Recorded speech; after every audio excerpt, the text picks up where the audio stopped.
Assalamualaikum warahmatullahi wabarakatuh. Saya Ahmad Barunaja dari mahasiswa Prodi Hukum Keluarga Fakultas Hukum dan Syariah, akan mereview jurnal atau tugas jurnal yang diberikan oleh Bu Nabilah, yaitu adalah pernikahan dan perceraian di Kekaisaran Ottoman akhir, yaitu tentang pergolakan sosial hak-hak wanita dan kebutuhan akan hukum keluarga yang baru. Pertama, pergerakan reformasi setelah Kekaisaran Ottoman itu ada dua tahap. Ya, maksudnya ada dua kubu, Syiupi dan satunya lagi saya lupa, maaf. Yang pertama itu ada suatu pergerakan yang namanya itu adalah pergerakan reformasi Tanzimat I. Itu di tahun 1856. Saya akan menjelaskan tentang pergerakan reformasi ini. Itu adalah pergerakan yang mengantarkan Kekaisaran Ottoman pada periode yang sangat sulit bagi rakyatnya.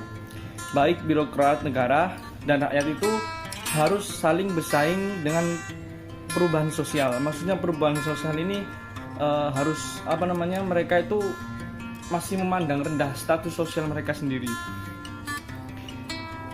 Yang kedua itu orang-orang itu harus terbiasa dengan kecepatan urbanisasi yang cepat serta menyerap transformasi budaya yang menyertai reformasi. Contohnya di kota-kota pelabuhan utama seperti Istanbul, lingkungan sosial mereka dan lingkungan budaya mereka itu diubah tidak hanya oleh reformasi tapi juga oleh peningkatan perdagangan dengan orang Eropa, termasuk kontak dengan pedagang yang mengunjungi dan bahkan menetap di sana. Juga setelah perang Crimea tahun 1853 sampai 1856, banyak orang Turki dan Muslim lainnya dari Balkan, itu daerah Turki sana, sebagian besar membanjiri Istanbul. Seperti halnya orang-orang Eropa yang bermigrasi dari Mesir sebelum mereka.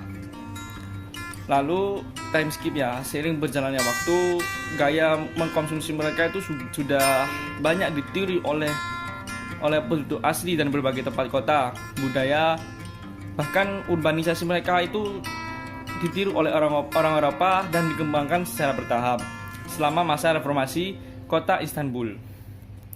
Selama masa reformasi ini, kota Istanbul itu kehilangan identitas lamanya.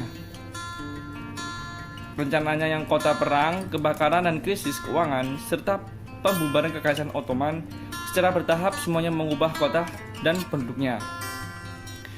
3 skema desain perkotaan dirancang untuk Istanbul, dari deklarasi reformasi Tanzimat ke reformasi Turk Muda di tahun 1908. Untuk semua insinyur dan arsitek asing ditugaskan. Di akhir Kekaisaran Ottoman ada istilah wanita baru. Artinya itu wanita yang berpendidikan dan bekerja dengan baik atau menginginkan hal itu adalah kebahagiaan lainnya. Dan ada wanita lain yang tidak berpendidikan tetapi harus bekerja dan bahkan menggunakan prostitusi untuk memenuhi kebutuhan hidup. Jadi ya seperti dibedakan antara wanita yang punya ilmu atau punya gelar, itu dibedakan dengan wanita yang tidak punya ilmu. Jadi tingkat kesenjangan sosialnya itu berbeda.